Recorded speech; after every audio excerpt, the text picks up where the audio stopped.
Assalamualaikum warahmatullahi wabarakatuh. Salam semangat dan bahagia untuk kita semua.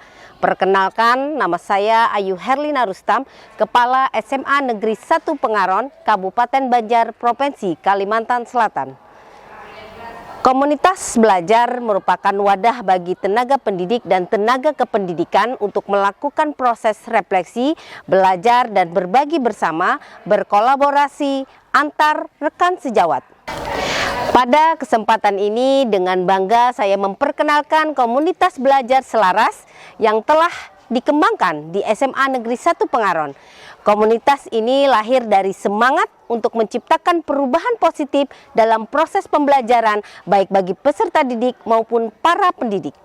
Melalui komunitas belajar ini kami melihat peningkatan yang signifikan dalam prestasi akademik siswa serta pengembangan kompetensi guru, terutama dalam implementasi kurikulum merdeka. Komunitas Belajar Selaras merupakan akronim dari Sekolah Belajar Bersama, Ramah, Asik, dan Santai yang dikembangkan di SMA Negeri 1 Pengaron yang dilaksanakan pada setiap hari Kamis pukul 16.00 sampai dengan 17.30 WITA setelah jam pembelajaran berakhir, di mana semua guru dan tenaga kependidikan berkumpul dengan penuh semangat dan bertanggung jawab untuk merefleksi, berbagi, berdiskusi, dan berkolaborasi dalam menyelesaikan berbagai masalah yang dihadapi saat implementasi kurikulum merdeka. Kepala sekolah memimpin komunitas belajar besar dan memfasilitasi dalam pembentukan tim kombel baik agen perubahan, tim penggerak komunitas, dan koordinator dalam komunitas belajar ramah guru, menentukan tata nilai dan komitmen, serta kesepakatan bersama untuk meningkatkan pembelajaran yang berfokus pada peserta didik.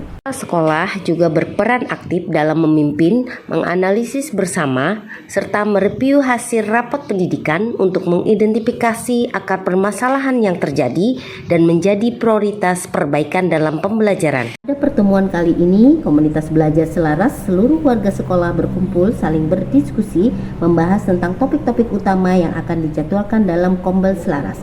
Dan pertemuan ini dimulai dengan sesi sharing di mana setiap anggota berbagi pengalaman mengenai berbagai permasalahan dan kendala yang dihadapi oleh guru masing-masing, termasuk berbagi praktek baik tentang strategi, metode pembelajaran yang paling efektif bagi mereka. Salah satu pendapat dari salah seorang guru bahasa Indonesia, Ibu Nunung Yuni Irmawati, adalah perlunya pengembangan pembelajaran berdiferensiasi dilakukan di kelas, serta perlunya merancang strategi pembelajaran yang tepat dan efektif pada pembelajaran. Sekaligus pada kesempatan tersebut, mereka berbagi praktek baik tentang pelaksanaan siklus inquiry pada kombel ramah guru pada kelompok kecil bidang bahasa yang sudah mereka laksanakan. Mulai dari refleksi awal, perencanaan, implementasi, dan evaluasi pembelajaran. Pada tahap refleksi awal ini, guru serumpun bahasa mengidentifikasi permasalahan dan kendala dalam pembelajaran di kelas. Mereka saling berdiskusi dan menyampaikan akan rendahnya kemampuan nilai literasi anak melalui membaca teks puisi, termasuk penguasaan terhadap intonasi, ekspresi, artikulasi, dan pengucapan teks puisi, di mana berdasarkan asesmen awal pembelajaran terdapat kemampuan peserta didik membaca teks puisi terdapat 0% kategori sangat baik, 30% baik, 40% sedang, dan 30% kategori rendah. Berdasarkan permasalahan tersebut, guru serumpun bahasa melakukan diskusi untuk merancang perencanaan pembelajaran selanjutnya. Pada tahapan perencanaan ini, guru serumpun bahasa berkumpul untuk merancang strategi pembelajaran sesuai dengan permasalahan yang dihadapi dengan metode problem based learning dan metode demonstrasi. Para guru menyiapkan menyusun bersama modul ajar dan media pembelajaran yang diperlukan dalam pembelajaran tersebut, sekaligus menentukan jadwal pelaksanaan tahapan implementasi pembelajaran di kelas 11.2, di mana Ibu Nunung Yuni Irmawati sebagai guru modelnya. Pada saat kegiatan implementasi, guru model memberikan materi tentang berkarya dan berekspresi melalui puisi, di mana guru model menyampaikan konsep tentang membaca puisi dan guru lainnya ikut terlibat. Kepala sekolah ikut mendampingi guru dalam pembelajaran di kelas sesuai dengan fungsi kepemimpinan kepala sekolah dalam pembelajaran, di mana kepala sekolah langsung memberi contoh kepada peserta didik bagaimana membaca puisi dengan baik dan benar, dan kemudian guru meminta setiap siswa tampil praktek membacakan puisinya. Kemudian mereka dalam kelompok kolaborasi memvideo temannya membaca puisi dan menggunakan pemanfaatan digitalisasi melalui HP untuk mengupload karya baca puisi mereka di medsos masing-masing. Dan siswa tampak sangat bahagia dan penuh semangat. Pada saat pelaksanaan tahapan evaluasi, guru model dan guru satu rukun bahasa melakukan diskusi bersama kepala sekolah untuk melakukan refleksi dan umpan balik dalam pembelajaran yang sudah dilaksanakan, di mana pembelajaran di kelas sangat menyenangkan dan terjadinya peningkatan kemampuan signifikan peserta didik dalam membaca teks puisi.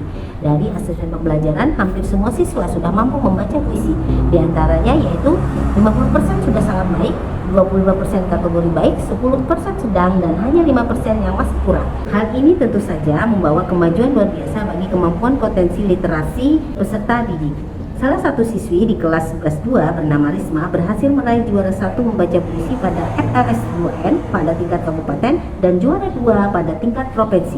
Kemudian, peserta didik dan guru juga sudah mampu membuat buku antologi puisi yang merupakan hasil karya original.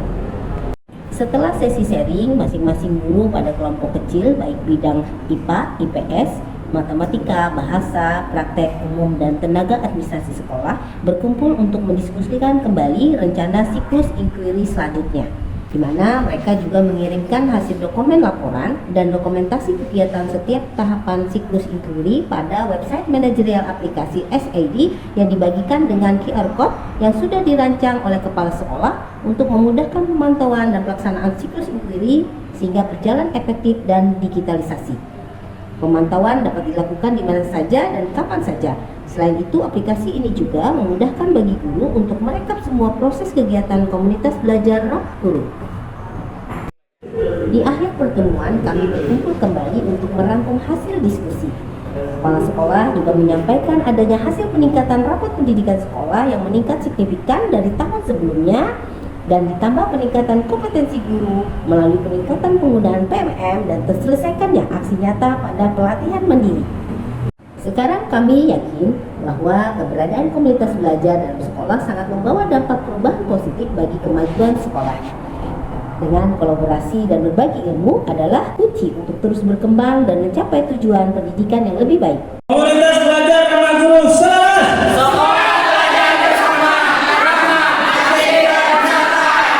Sekolah Penggerak SMA Negeri 1 Pengaron.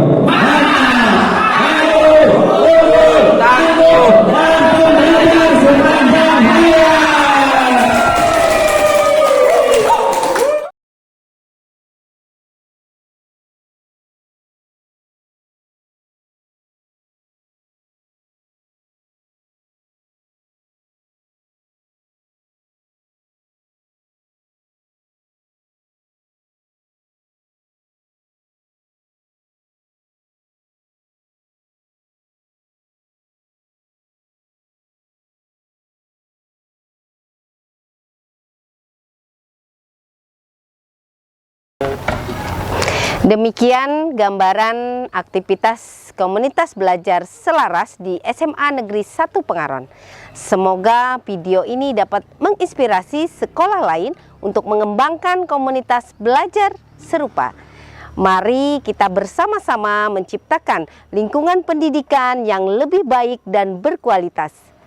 Terima kasih atas perhatiannya. Wassalamualaikum warahmatullahi wabarakatuh.